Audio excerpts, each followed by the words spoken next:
THD 102 ये paper है world religion, और इसमें हिंदुइज्म का जो पार्ट है, हिंदुइज्म 1 और 2, ये 2 यूनिट मैं कराऊंगी, बाकी ये पूरा पेपर आपको रुबीना मैम कराएंगी। तो हिंदुइज्म में लेसन 1 के अंतर्गत आता है प्री वैदिक और वैदिक।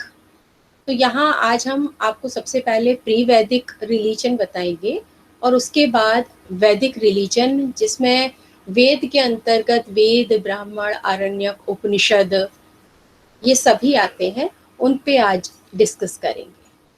और अगर किसी को कहीं कुछ भी डाउट हो, कुछ पूछना हो, तो आप पूछ सकते हैं।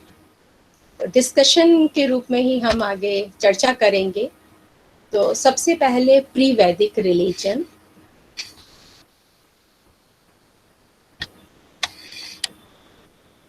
जब ये देखा जाए कि धर्म का प्रारंभ कब से हुआ, कैसे हुआ, तो हम देखते हैं कि अति प्राचीन काल में, वैदिक काल से भी पहले जो टाइम था, उस समय का जो मनुष्य था वह नेचर के नज़दीक था, प्रकृति के समीप था, और उसे ऐसा लगता था कि अनायास ही कुछ ऐसा होता है कि कभी भूकंप आ रहा है, कभी सूखा पड़ रहा है, अकाल आ गया और सारी फसल नष्ट हो गई, या उसका जो कोई प्रियजन है उसकी मृत्यु हो गई।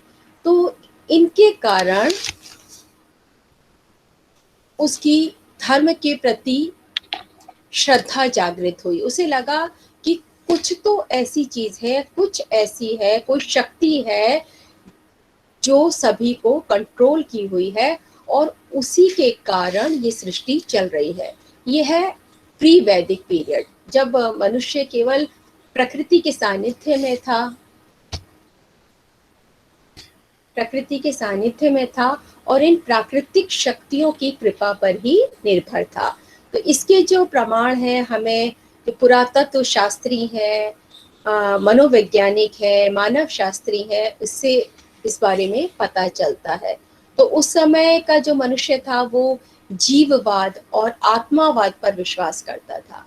जीववाद, जीव मतलब क्या, कि उसको ये था कि इस संसार में, सृष्टि में जो भी वस्तु है, चाहे वह जड़ हो या चेतन, उसके अंदर एक स्पिरिट है, आत्मा है, रूह है, जीव है, चाहे वह जड़ हो या चेतन। तो इसे कहा गया जीववाद। और इसके बाद आया आत्मावाद। उसमें भी जीव में ये था कि प्रत्येक में जीव है, प्रत्येक वस्तु में जीव है। और आत्मावाद के अंतर्गत उसने ये जाना कि आत्मा की भी एक स्वतंत्र सत्ता है, और मृत्यु के पश्चात जो ये आत्मा है, यह भूत प्रेत आदि योनियों में रहती है। शरीर नष्ट हो जाता है लेकिन आत्मा रहती है। अगर उस समय का मनुष्य देखें तो वह हर वस्तु को देव समझकर उसकी पूजा करने लगा। तो हम कहेंगे कि बहुदेववाद प्रचलित था।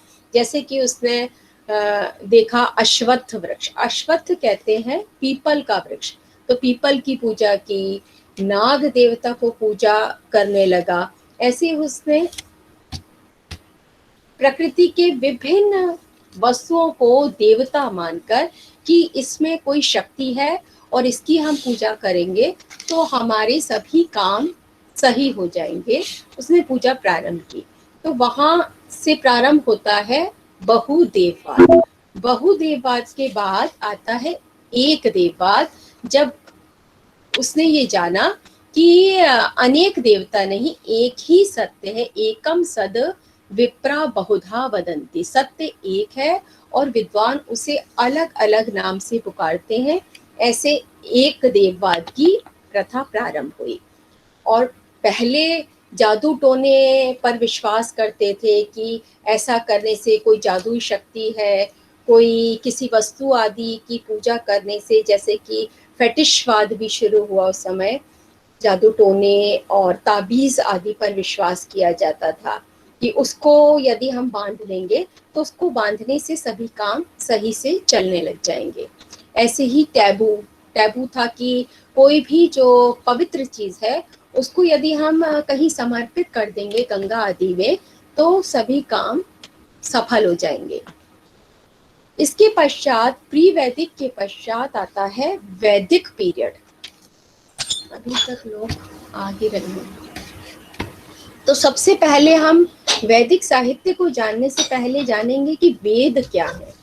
तो जैसे कि मनुस्मृति में कहा गया है, वेदो अखिलो धर्म मूलम। ये मनुस्मृति जो हमारा स्मृति साहित्य है उसमें मनुस्मृति आती है, याज्ञवल्क्य स्मृति आती है, उसमें कहा है वेदो अखिलो धर्म मूलम, जिसका अर्थ क्या है कि वेद समस्त धर्म का मूल है, सभी धर्मों का मूल वेद है।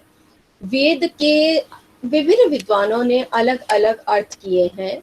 जैसे कि स्वामी दयानंद सरस्वती जी हुए, उन्होंने ये कहा कि जिनके द्वारा सारी सत्य विद्याएं जानी जाती हैं, जिनमें सारी सत्य विद्याएं जानी जाती हैं या विद्यमान होती हैं, वे वेद हैं।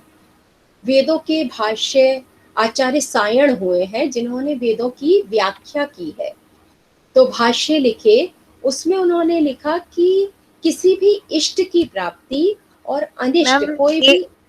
एक बार और रिपीट कर दीजिए, वेदों की क्या आचार्य का क्या नाम आपने सायण, बताया? सायण नाम है, सायणाचार्य जो है।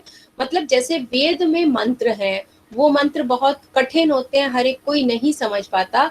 जैसे कि आपके सिलेबस में भी कुछ सूक्त हैं, मेरे ख्याल से नासदीय सूक्त है, पुरुष सूक्त है, ये वेदों के सूक्त हैं।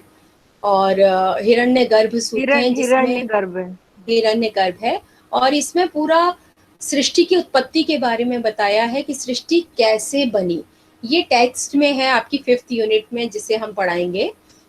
तो वो पूरा संस्कृत में है। अब जितना हिंदुइज्म है, हमारा सारा लिटरेचर ही सारा संस्कृत में है। तो मैं इसको थोड़ा सा इजी करके हिंदी में बताने का प्रयास कर रही हूँ, क्योंकि संस्कृत तो आपको बहुत ज्यादा टफ लगेगी। अब स्वामी दयानंद हुए, सायण हुए, इन्होंने संस्कृत में डिफाइन किया है कि वेद क्या है।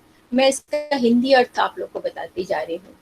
तो आचार्य सायण ने वेद भाष्य भूमिका है, उसमें कहा है कि इष्ट की प्राप्ति, जो भी हमारा इष्ट है उसकी प्राप्ति, और अनिष्ट, अमंगल, अनिष्ट के परिहार के अलौकिक उपाय को बतलाने वाला ग्रंथ वेद है। और कुछ विद्वान कहते हैं कि जो सब पदार्थों का ज्ञान करवाता है, जो सभी पदार्थों का ज्ञान करवा रहा है, उन्हें प्राप्त करवाता है, वह वेद है। और कुछ विद्वान कह रहे हैं कि जिनके द्वारा धर्म आदि पुरुषार्थ, पुरुषार्थ चतुष्टय, जैसे कि आप सभी को पता ही होगा, धर्म, अर्थ, काम और मोक्ष है। तो इन पुरुषार्थ चतुष्टय जिनके द्वारा जाने जाते हैं, प्राप्त किए जाते हैं, वह वेद है।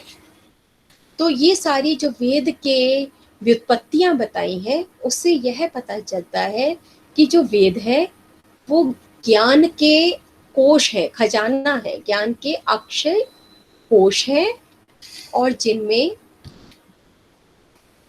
सभी विषयों का समावेश किया गया है। वेद के अंतर्गत सारे विषय आ जाते हैं। आप कोई भी विषय पढ़ना चाहें, यदि आयुर्वेद ले, साइंस ले, सब कुछ वेदों के अंतर्गत है। गणित विज्ञान है, सब कुछ वेद में है। आयुर्वेद पे तो पूरा अथर्ववेद है, उसमें सारी औषधियों का, औषधियों के निदान का सारा वर्णन किया गया है। तो कोई भी विषय इन वेदों से अछूता नहीं रहा है। इसीलिए मनुस्मृति में कहा गया है वेदो अखिलो धर्म मूलम, जिसका मीनिंग है कि वेद सभी धर्मों का मूल है। वेदों को अपौरुषेय भी कहते हैं। अपौरुषेय, अपौरुषेय का मतलब होता है कि किसी पुरुष ने वेदों को नहीं लिखा, किसी व्यक्ति ने, किसी ने वेदों को लिखा नहीं। आपने नाम सुना होगा कि श्रुति, श्रुति अर्थात जिन्हें सुनकर ग्रहण किया। पहले प्राचीन काल में गुरुकुल में जो गुरु थे, वो शिष्यों को वेद मंत्रों का पाठ करके सिखाते थे, वेद मंत्रों का पाठ करते थे, और शिष्य उन्हें सुनकर ग्रहण करते थे, सुनकर। तो सुनने के कारण ही यह श्रुति भी कहलाते हैं। श्रुति परंपरा, किसी व्यक्ति विशेष ने वेदों को नहीं रचा, इसीलिए वेदों को अपौरुषेय भी कहते हैं। 4 वेद हैं, प्रमुख वेद, वेद प्रमुख रूप से 4 हैं, लेकिन वेद त्रय भी कहा जाता है, जिसमें ऋग्वेद, यजुर्वेद, सामवेद और अथर्ववेद आते हैं। वैदिक धर्म, अब हम सबसे पहले लेंगे वैदिक धर्म। तो वैदिक धर्म क्या हुआ? जो धर्म वेदों से निकला, वेदों में जो बात कही गई है, वेदों से जो धर्म निकला उसे वैदिक धर्म कहते हैं। और आज जिसे हिंदुइज्म में हिंदू धर्म, सनातन धर्म के नाम से जाना जाता है, उसका प्रारंभिक नाम था वैदिक धर्म। बाद में उसे ही हिंदू धर्म के नाम से जाना जाने लगा। फिर वैदिक धर्म एक मूल ही है, जड़ है, जिसमें से हिंदू धर्म की अनेक शाखाएं निकल रही हैं, शाखाएं हैं, प्रतिशाखाएं हैं, वो विकसित होती जा रही हैं। तो धार्मिक दृष्टि से यदि देखा जाए तो ऋग्वेद का सर्वाधिक महत्व है, ऋग्वेद का सर्वाधिक महत्व है। मैं आपको दिखाऊं, जैसे कि ये ऋग्वेद है। अब ये ऋग्वेद भी एक वेद 4-4 खंडों में विभक्त है। ऋग्वेद का जो प्रथम मंडल है अग्नि, ऋग्वेद दशम मंडल, 10 मंडल है, और प्रथम मंडल का प्रथम सूक्त, प्रथम सूक्त, ये आप लोग को नहीं समझ में आ रहा होगा, जैसे कि किसी बुक के कोई चैप्टर्स होते हैं, ऐसे ही वेदों को मंडलों में बांटा गया है। मंडल, वो चैप्टर्स का नाम कहलाया जाता है मंडल, और उसके अंदर ही सूक्त होते हैं। सूक्त वो चैप्टर्स हैं। अग्नि सूक्त है, अग्नि सूक्त में अग्निदेव, अग्निदेव का महत्व बताया गया है। अग्निदेव का महत्व बहुत अधिक होता था। क्यों होता था? क्योंकि उस समय जो ऋषि हैं वो यज्ञ आदि करते थे, और यज्ञ आहुति जो दी जाती थी, तो जिस भी देवता को दी जा रही है उसके मीडिएटर तो अग्निदेव ही हैं। हम आहुति तो अग्नि में ही समर्पित करेंगे, अग्नि में डालेंगे, और वह आहुति अन्य देव तक पहुंचती है। इसीलिए अग्निदेव का महत्व सर्वाधिक बताया गया है। ऐसे आप जब ऋग्वेद पढ़ेंगे तो ऋग्वेद में बहुत से देवताओं की स्तुति की गई है। हर एक सूक्त में किसी एक देव की स्तुति है, और आपको पढ़ने से लगेगा कि वही देव सबसे ऊपर है, सर्वशक्तिशाली है। अब आप इंद्र सूक्त यदि पढ़ें तो इंद्रदेव का महत्व बताया गया है। वाक सूक्त में वाक यानी वाणी, वाणी का महत्व, वाक देवी का, वाक देवी का महत्व बताया गया है। पुरुष सूक्त में पुरुष का महात्म्य, ये सारे ऋग्वेद के सूक्त हैं, ऋग्वेद के। तो ऋग्वेद में स्तुति परक मंत्र है, स्तुति किसी भी देवता की स्तुति की गई है। तो वैदिक धर्म को समझने के लिए हमें पहले वेदों को समझना पड़ेगा, और वैदिक साहित्य को, वैदिक धर्म को समझने के लिए ये भी जानना होगा कि ये जो वैदिक पीरियड है इसको 3 भागों में बांटा गया है, इसको 3 भागों में बांटा गया। सबसे पहले आया संहिता काल, संहिता काल, जो मैं अभी आपको बता रही थी ऋग्वेद, इसको ऋग संहिता भी कहते हैं। संहिता, संहिता यानी कि संग्रह, तो इसमें मंत्रों का संकलन है, मंत्रों का संकलन है, इसलिए इसे संहिता भी कहते हैं। तो फर्स्ट है संहिता काल, सेकंड है ब्राह्मण काल, और थर्ड है आरण्यक, और इसके बाद है उपनिषद काल। ये पूरा वैदिक पीरियड है जिसको हम इस प्रकार से बांट सकते हैं। अब पहला है संहिता काल। तो इस काल में मनुष्य का प्रकृति से संबंध था, मनुष्य प्रकृति के सबसे संबंधी था, पास में था। तो कहीं तो उसने प्रकृति का बहुत ही सरल रूप देखा, सौम्य रूप देखा, और उसकी पूजा करने लगा, जैसे कि उषा देवी का, सूर्य का, तो इन सब की उपासना करने लगा। और कहीं वह प्रकृति के जो भयंकर रूप हैं, जैसे कि अचानक से बाढ़ आ जा रही है, और अतिवृष्टि, अनावृष्टि, ये सारे प्रकोप हैं पृथ्वी प्रकृति के, तो उनसे वह भयभीत हुआ और उसने इन देवताओं की उपासना प्रारंभ कर दी। इसीलिए जैसे कि मैंने आपको बताया था, बहुदेववाद था। अब देवता भी उस समय देवताओं बताए जाते हैं कि हमारे यहाँ 33 करोड़ देवता हैं हिंदू धर्म में। 33 करोड़, तो कोटि जो बताया गया वह 3 प्रकार से बांटा गया है। देवताओं को भी 3 उसकी कैटेगरी बांट दी गई। एक हो गए पृथ्वी स्थानीय देव, पृथ्वी स्थानीय देव, द्यू स्थानीय देव, अंतरिक्ष स्थानीय देव। ये देवताओं की अलग अलग 3 प्रकार बताए गए हैं। और हर स्थान में 11-11 देवता हैं, तो 33 हो गए। 11 देवता है। पहला कौन सा बताया था? पृथ्वी स्थानीय। पृथ्वी स्थान जो धरती पर है, जैसे कि अग्निदेव है। मैंने बताया कि अग्निदेव का कितना महात्म्य है, यज्ञ आदि मनुष्य कर रहा है तो हमारी आहुति को अन्य देव तक ले जा रहे हैं, तो वो पृथ्वी देव कहलाते हैं, पृथ्वी स्थानीय देव। ऐसे ही बृहस्पति है, सोम है, ये पृथ्वी स्थानीय देव है। सोम सूक्त है ऋग्वेद में, सोम सूक्त, जिसमें सोम देव का महात्म्य बताया गया है।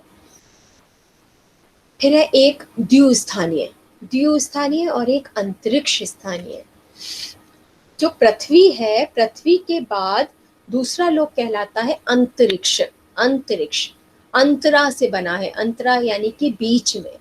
तो जो द्यू और पृथ्वी के मध्य में है वह स्थान कहलाता है अंतरिक्ष स्थानीय। और इसमें भी 11 देव बताए गए हैं। इंद्रदेव, इंद्रदेव अंतरिक्ष स्थानीय देव कहलाते हैं। वायुदेव, मरुतदेव, ये 11 देवता है, ये अंतरिक्ष स्थानीय है। और इससे भी ऊपर है द्यू स्थान, जिसमें द्यू स्थानीय देव कहलाते हैं वरुण देव, मित्र देव, आदित्य देव, मैम देव। द्यू का क्या मतलब हुआ? द्यू जो सबसे ऊपर है। जैसे कि ये कहा जाता है, अगर भूमि है, पृथ्वी है, इसके नीचे 7 लोक हैं, 7 लोक ऊपर हैं। एक तो ये कहा जाता है 7 लोक जैसे नीचे हैं अतल, वितल, सुतल, तलातल, रसातल, महातल, पाताल। ये 7 लोक नीचे हैं, 7 लोक ऊपर हैं। भू, भुवः, स्वः, मह, जनः, तपः, सत्यम, 7 लोक ऊपर हैं। और ये 3 तरीके से डिवाइड किया देवताओं को, जो पृथ्वी स्थानीय, अंतरिक्ष स्थानीय, द्यू। द्यू सबसे ऊपर, जो सबसे ऊपर है वो द्यू स्थानीय कहलाता है।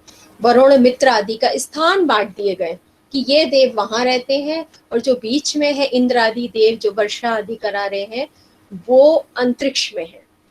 तो ऐसे ही कैटेगरी आप जब देवतावाद पढ़ेंगे, शायद आपके क्यूबी में ये क्वेश्चन भी है वैदिक देवतावाद, तो उसमें आप सारा देवताओं का पढ़ेंगे कि कैसे कैसे 11-11 कौन कौन से देव हैं।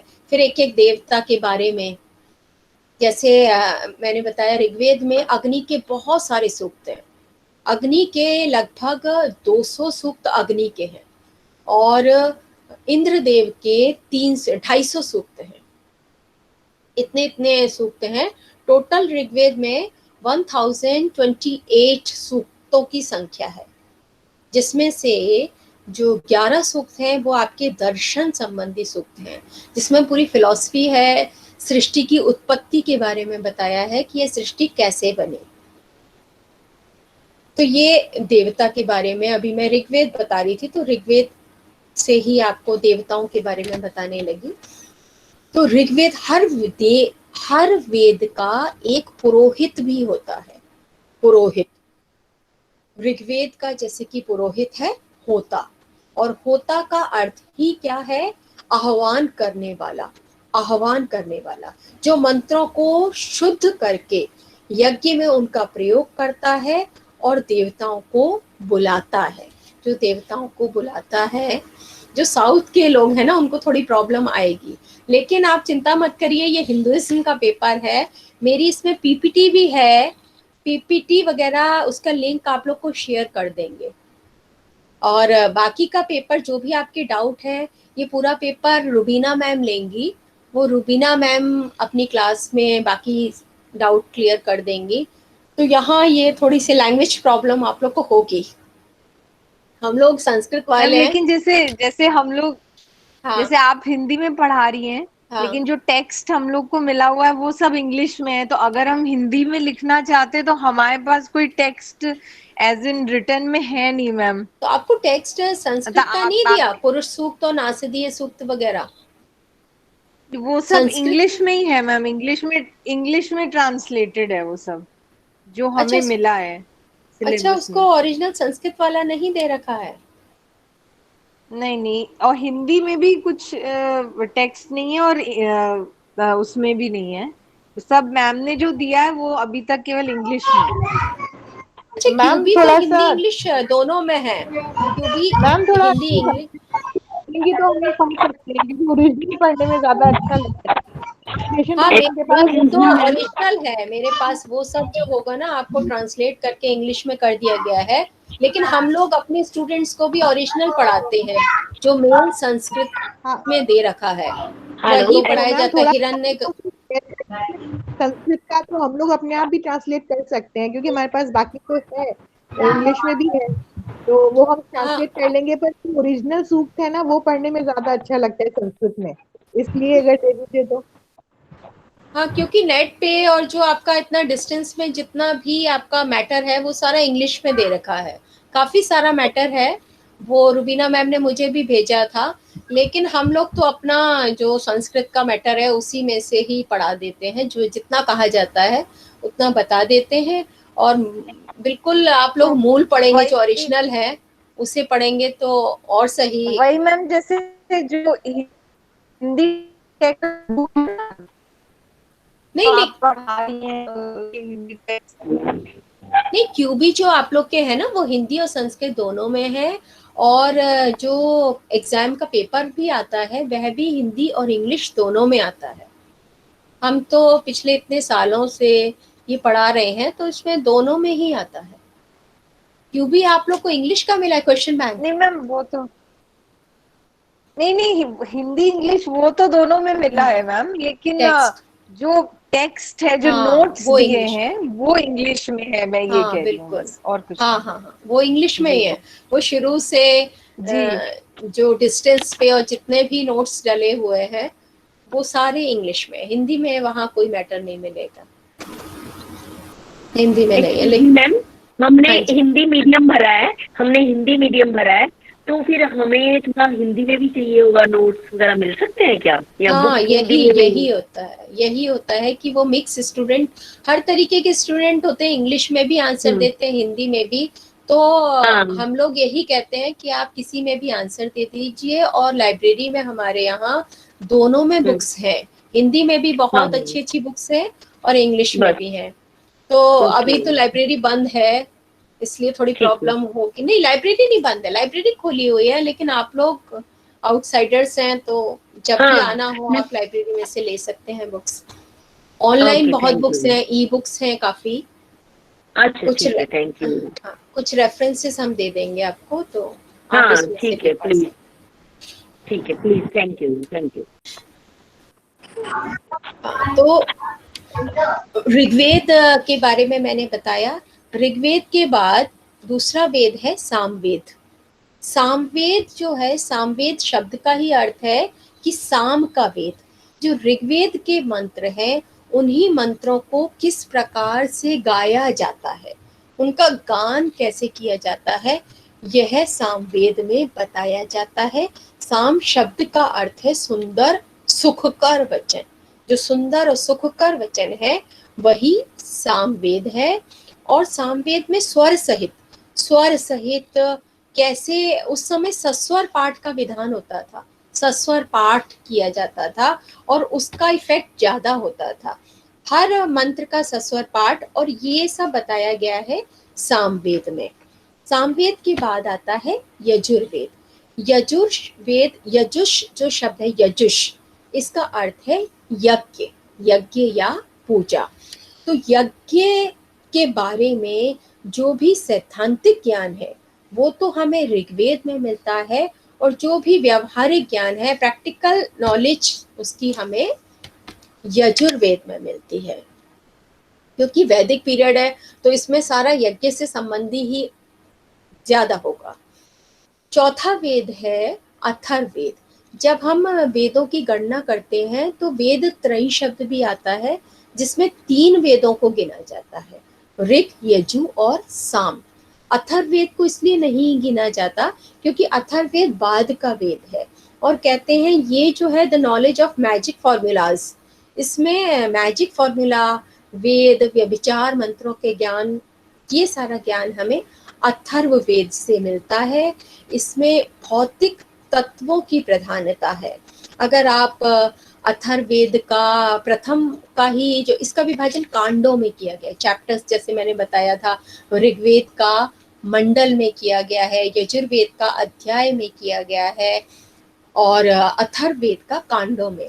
तो इसमें एक है सरल स्त्री प्रसूति सूक्त।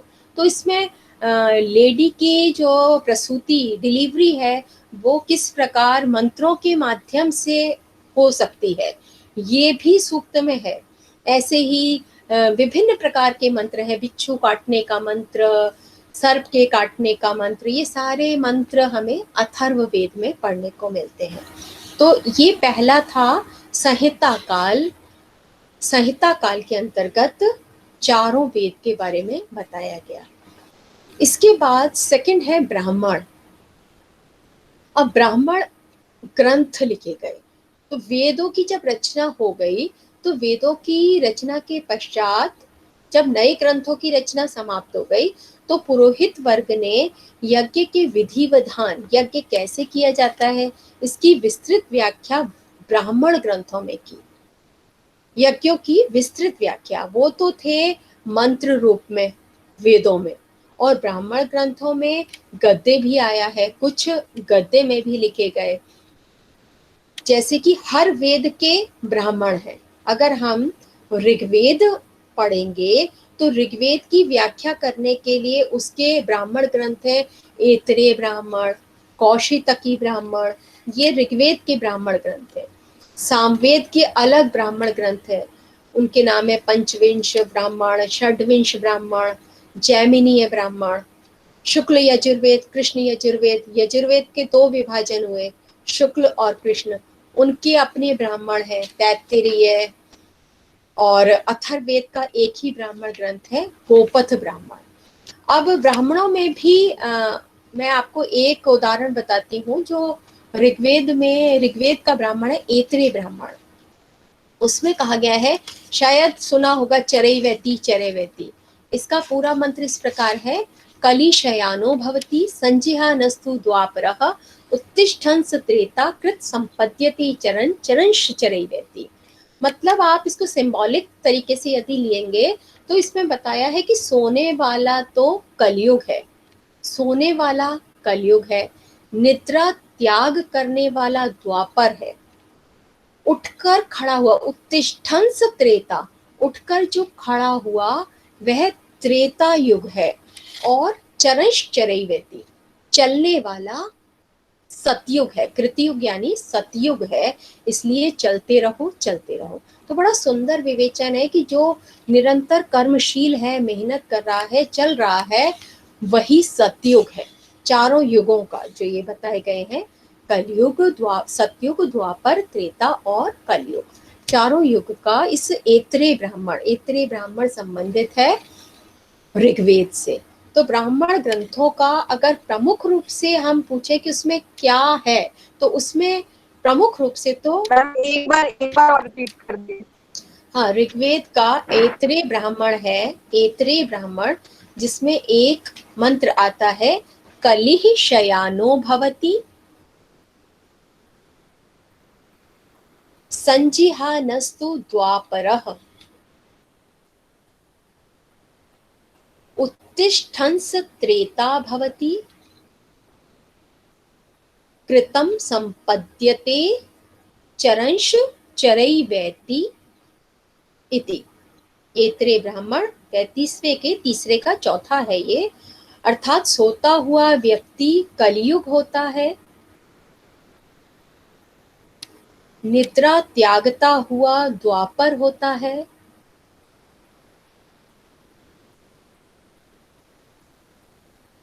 खड़ा होता हुआ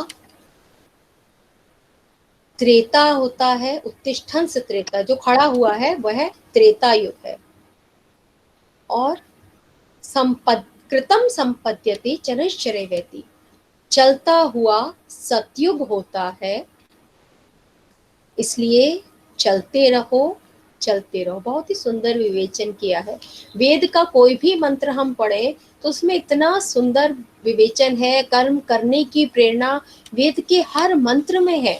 अगर आप ऋग्वेद का अंतिम सूक्त है संज्ञानम सूक्त, संज्ञानम सूक्त अंतिम सूक्त है जिसमें केवल 4 मंत्र हैं, और आप उसमें देखिए उसमें पूरा समत्व का संदेश है हर मंत्र में। आपने शायद ये मंत्र सुना होगा, समगच्छध्वम संवदध्वम संभो मनांसि जानताम देवा भागम यथा पूर्वे संजानाना उपासते।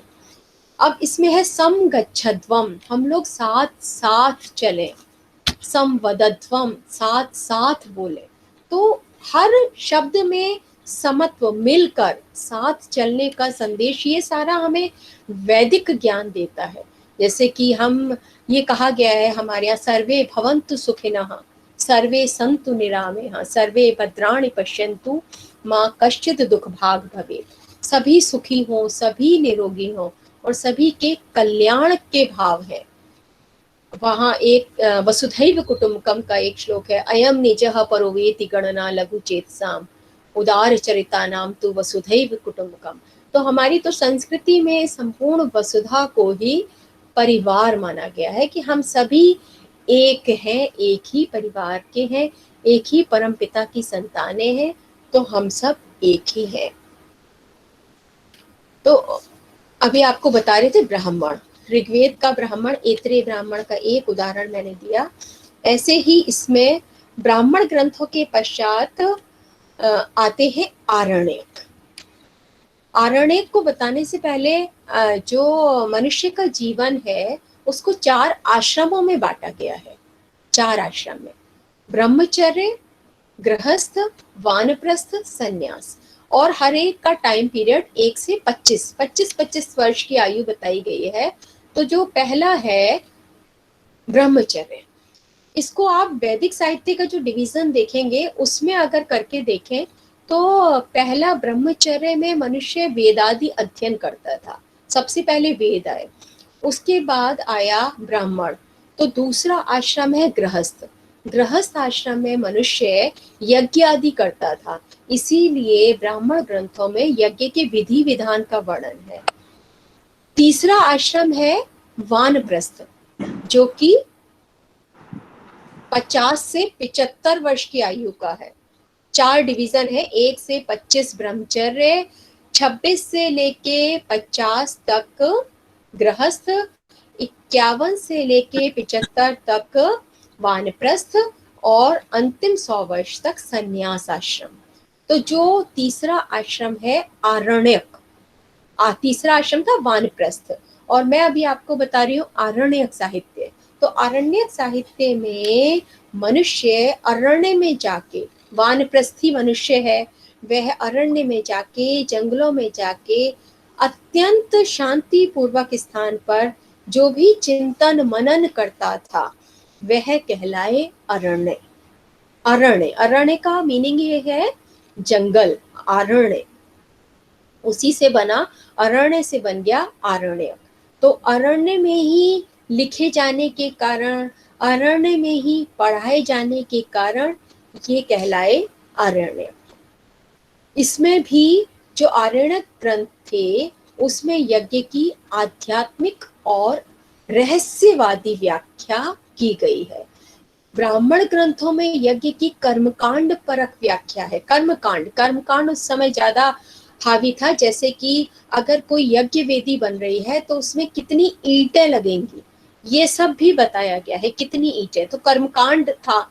और आरण्यक में यज्ञों की कैसी रहस्यवादी और आध्यात्मिक व्याख्या की गई। आरण्यक के समय से ही दार्शनिक मीमांसा दर्शन का प्रारंभ बताया जाता है, क्योंकि यहीं से दार्शनिक विचारधारा प्रारंभ होती है। इसके पश्चात आता है उपनिषद साहित्य। उपनिषद जो वैदिक साहित्य के अंतिम सोपान उपनिषद है। उपनिषद क्या है, अगर संस्कृत के हिसाब से बताएं तो हर शब्द का हम शाब्दिक अर्थ लेते हैं कि ये शब्द बना कैसे। हर शब्द को हम ऐसे ही देखते हैं कि इसमें उपसर्ग क्या है, धातु क्या है, प्रत्यय क्या है। तो उपनिषद है, उप और नी उपसर्ग आ गया, सद धातु हो गई, कोई प्रत्यय हुआ। और हर शब्द का भी अपने में एक अर्थ है। उप माने होता है समीप, नी यानी कि निष्ठा पूर्वक। जब शिष्य गुरु के समीप निष्ठा पूर्वक बैठकर जो अध्ययन करता है वह उपनिषद कहलाता है। उपनिषद, हाँ जी राधा स्वामी, आपका कोई डाउट है? उपनिषद क्या आप मेरे को सुन पा रहे हैं? हाँ जी राधा बिल्कुल, स्वामी जी, बिल्कुल सुन पा रहे हैं। उपनिषद वाला एक बार मैम बता दीजिए। अच्छा जी, उपनिषद शब्द उप और नी उपसर्ग पूर्वक सद धातु में क्वेप प्रत्यय उपनिषद है। तो उप और नी उपसर्ग, उपसर्ग वो होते हैं जो आगे लग रहे हैं, उप और नी उपसर्ग है। इसकी जो मूल धातु है वो सद है और क्वेप प्रत्यय के योग से उपनिषद शब्द बना है, जिसका अर्थ होता है गुरु के समीप निष्ठा पूर्वक बैठना। अब एक बड़ी अच्छी सी छोटी सी कहानी है कि उपनिषद क्या है, तो इसको एक छोटी सी कहानी के माध्यम से समझा जा सकता है। एक शेरनी थी, वो प्रेग्नेंट थी और नदी को क्रॉस कर रही थी। अचानक से उसको प्रसव वेदना हुई और उसने एक शावक को जन्म दिया। बच्चे को जन्म देते ही उस शेरनी की मृत्यु हो गई। अब वो वहां से भेड़ बकरियों का झुंड जा रहा था। उन्होंने उस बच्चे को जब देखा तो उसे अपने झुंड में रख लिया। वो बच्चा उन भेड़ बकरियों के साथ ही बड़ा होने लगा, घास खाने लगा, मिमियाने लगा। अचानक एक दिन एक शेर ने उस झुंड पर, बकरियों के झुंड पर आक्रमण कर दिया। तो बाकी बच्चे भागे तो वह सिंह शावक भी भागने लगा। शेर को बड़ा आश्चर्य हुआ कि ये बच्चा तो शेर का बच्चा है और ये क्यों भाग रहा है। उसने उसे जबरदस्ती पकड़ा, उसको एक तालाब, एक पॉन्ड था वहां, पोखर सा, उसमें उसका चेहरा दिखाया और उसके मुंह में खून, जो मांस का टुकड़ा था वो उसके मुंह में दिया। जैसे ही उस शावक के मुख में रक्त गया, खून गया, तो उसकी आवाज, उसे लगा कुछ बदल रही है और वो जोर से दहाड़ा और आवाज उसे बदली हुई सी लगी। उसने स्वयं को जाना कि मैं कौन हूं। तो यही हमारे उपनिषदों में बताया गया है कि मैं कौन हूं। आत्म तत्व का विवेचन करने वाले ग्रंथ हैं उपनिषद। उपनिषद के महावाक्य हैं अहम ब्रह्मास्मि सच्चिदानंदोहम तत्त्वमसि अयम आत्मा ब्रह्म। ये उपनिषद के महावाक्य हैं जो आगे एक एक पे चर्चा करेंगे कि अहम ब्रह्मास्मि, अहम ब्रह्मास्मि, अहम ब्रह्म अस्मि, मैं ब्रह्म हूँ, मैं ब्रह्म हूँ। जो ईश्वर है, जो ब्रह्म है, वही मैं हूँ, क्योंकि मैं उनका एक अंश हूँ। सूर्य में जो गुण होते हैं वही गुण सूर्य की किरणों में भी होते हैं। तो वही किरण पुनः सूर्य से ही निकली है और उसी में ही समाहित होती है। तो ऐसे ही जीव उस परमात्मा का ही अंश है और पुनः उसी में उसका मिलन होता है। तो उपनिषद बस यही बताते हैं आत्म तत्व का विवेचन कि मैं कौन हूँ, मृत्यु के पश्चात क्या होता है, सृष्टि कैसे बनी, कहाँ से कैसे, मृत्यु के पश्चात का जीवन क्या है। तो इन सब का विवेचन हमारे उपनिषद साहित्य में किया गया है। और कहानी के माध्यम से शिष्य के मन में कोई भी जिज्ञासा होती है, प्रश्न होता है, वह अपने गुरु से पूछता है और गुरु कहानी के माध्यम से उस प्रश्न का उत्तर देते हैं। वैसे तो 150 उपनिषद बताए गए हैं, कुछ 200 भी बताते हैं, लेकिन प्रमुख उपनिषद हैं ईश केन कठ प्रश्न मुंडक मांडुक्य ऐत्रेय तैत्तिरीय बृहदारण्यक छांदोग्य। ये प्रमुख 10 उपनिषद हैं। एक बार फिर से आपको बता दें, ईश उपनिषद नाम सुना होगा शायद आप लोगों ने, ईशावास्योपनिषद। ईश इसको छोटा सा बोल दिया, इसका पूरा नाम है ईशावास्योपनिषद। ईशावास्योपनिषद का पहला मंत्र है ओम ईशावास्यमिदं सर्वं यत् किंचित जगत्याम जगत तेन त्यक्तेन भुंजीथा माग्रदः कस्यस्मित् धनम्। इसमें बताया गया है कि यह संपूर्ण संसार उस ईश्वर से व्याप्त है। ओम ईशावास्यमिदं सर्वम, यह सारा संसार उस ईश्वर से व्याप्त है, इसलिए त्याग पूर्वक भोग करें, किसी अन्य के धन का लालच न करें। यह धन किसका है? तो इसलिए हमें अपनी आय का त्याग पूर्वक, त्याग में हमारी संस्कृति ही हमें त्याग का संदेश देती है कि हमें अपनी आय का कुछ अंश त्याग भी करना चाहिए, दान में देना चाहिए। तो उपनिषदों में इसी तरीके से इसका जो दूसरा मंत्र है कुर्वन्नेवि कर्माणि जिजीविषेच्छतं समाः, कि कर्म करते हुए मनुष्य को 100 वर्ष तक जीने की कामना करनी चाहिए। आलस्य में समय नहीं गंवाना चाहिए, 100 वर्ष तक जीने की कामना कर्म करते हुए करनी चाहिए। जैसे कि कहा जीवेम शरदः शतम, मनुष्य को 100 वर्ष तक जीवन जीने की कामना करनी चाहिए। तो उपनिषदों में, भगवत गीता में तो यही बात कही गई है, कर्मण्यवाधिकारस्ते मा फलेषु कदाचन, कर्म करने पर तेरा अधिकार है, उसके फल पर नहीं। तो ईशावास्योपनिषद पहला उपनिषद है। इसके बाद है केनोपनिषद, कठोपनिषद। आपके सिलेबस में उपनिषद का भी काफी सारा मैटर है, पाठ्यक्रम में, सिलेबस में है। जैसे कि कठोपनिषद में श्रेय और प्रेय के बारे में पूरा बताया गया है। और आप लोगों ने यम नचिकेता संवाद है, ये कहानी भी सुनी होगी, यमराज और नचिकेता की। पता नहीं। यस मैम, सुनी है। कठोपनिषद में है। हाँ, ये सब, इन सब उपनिषदों में कहानियां हैं। कहानियों के माध्यम से आत्म तत्व और ऐसे गूढ़ विषयों का विवेचन किया गया है कि वो छोटा सा बालक है और वो जब देख रहा है कि उसकी पिताजी इतना विश्वचित यज्ञ, इतना बड़ा यज्ञ कर रहे हैं और उसमें बिल्कुल इतनी दुर्बल गायों को दान में दे रहे हैं जो कि बिल्कुल मृतप्राय है, तो उस बालक के मन में जिज्ञासा आती है कि दान दिया जाए तो ऐसा दिया जाए कि लेने वाला खुश हो। ऐसी गायों को दान में देने से क्या लाभ कि बिल्कुल जो मृतप्राय हैं, जिसमें से अब दूध तक नहीं निकल सकता, जो मरने वाली है, ऐसी गायों को पिताजी दे रहे हैं। तो उसके मन में जब ये प्रश्न आता है, वह अपने पिता से पूछ लेता है कि मुझे किसे देंगे आप, कस्मै माँ दास्यसि, मुझे किसे देंगे। और बार बार ये पूछने लगता है, तब पिता को गुस्सा आ जाती है और वो कहते हैं मृत्यवे त्वाम ददामि, मैं तुम्हें मृत्यु को देता हूँ। और वह बालक मृत्यु के पास, यमराज के पास पहुंच जाता है। यमराज के पास यम सदन पहुंचता है, वो भी उस समय वहां नहीं थे, तो भूखा प्यासा 3 रात्रि तक यमराज का इंतजार करता रहता है।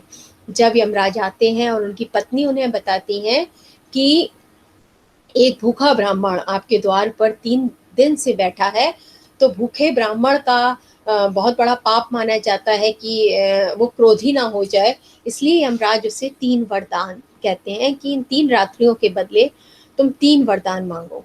तो वह 3 वरदान मांगता है। पहले में कि मेरे पिता का क्रोध शांत हो जाए, द्वितीय वरदान में स्वर्ग की अग्निभूत, जो स्वर्ग जिससे प्राप्त होता है, ऐसी अग्नि विद्या के बारे में पूछता है, ये उसका दूसरा वरदान रहता है। और तीसरे में वह पूछता है कि मृत मनुष्य के विषय में जो ये संदेह रहता है कि आत्मा है और कुछ कहते हैं नहीं है, और देवता भी इस विषय में संदेह करते हैं, तो मुझे आप इसके बारे में बताइए। यमराज अनेक प्रलोभन देते हैं कि किसी तरह ये बालक मान जाए, लेकिन वह नहीं मानता। तब यमराज उसे पूरा इस आत्म तत्व का विवेचन करते हैं और श्रेय और प्रेम मार्ग के बारे में बताते हैं। ये भी आपके सेकंड लेसन है, वो उससे हम बताएंगे आगे।